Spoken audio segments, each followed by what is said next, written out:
សួស្តីដល់ពុកម៉ែបងប្អូនទាំងអស់គ្នាវិលត្រឡប់មកជួបជាមួយខ្ញុំបាទសាជាថ្មីនៅក្នុងវីដេអូថ្ងៃនេះហើយនៅក្នុងថ្ងៃនេះក៏សូមអធិស្ឋានបងប្អូនទាំងអស់គ្នាផងដោយសារតែសម្រាប់វីដេអូថ្ងៃនេះគឺអត់មានខ្លឹមសារអីទេហើយក៏មកនិយាយពីរឿង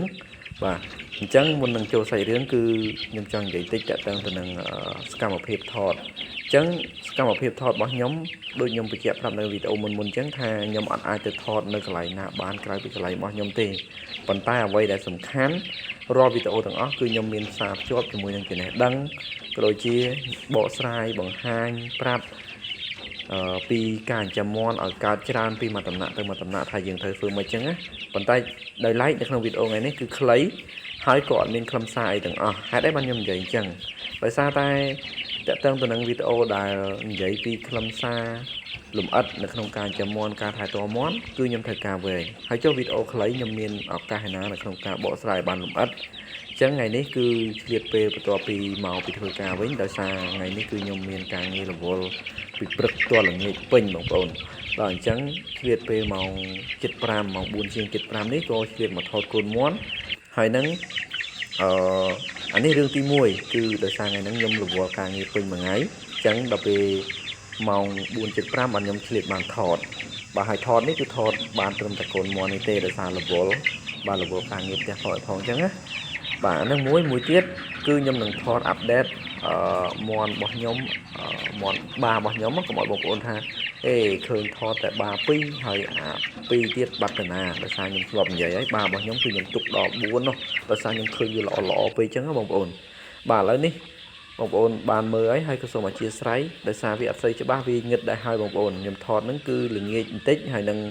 ពេលងឹតព្រោះអីបានេះគឺវាមកតែពេលងឹតទេហើយអា2នេះគឺអា2ដែលបងប្អូនឃើញរាល់ថ្ងៃបាទអាស្គួយមួយហើយនិងអសមួយដែលនៅនឹងទ្រង់នឹងរហូតនៅនឹងបរិវេណផ្ទះខ្ញុំរហូតហ្នឹងដោយសារ2ហ្នឹងគឺវាត្រូវគ្នាវាអត់ជាប់គ្នាទេ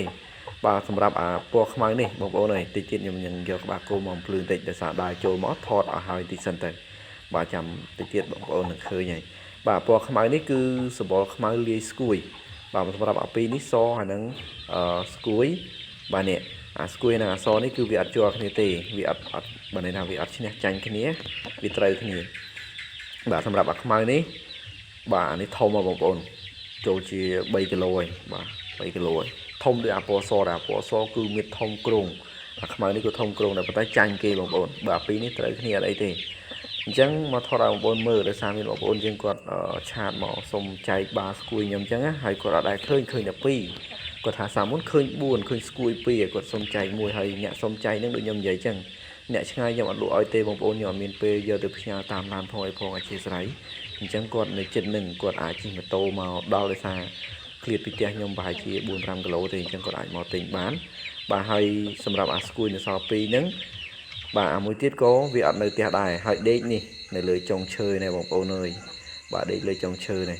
អញ្ចឹងសម្រាប់បងប្អូនដែលអត់ដែរឃើញខ្ញុំថតពេលថ្ងៃគឺអធិស្ឋានគឺតើតែពេលយប់ចឹងបងប្អូនឲ្យបានខ្ញុំអាចថតវាបានហើយ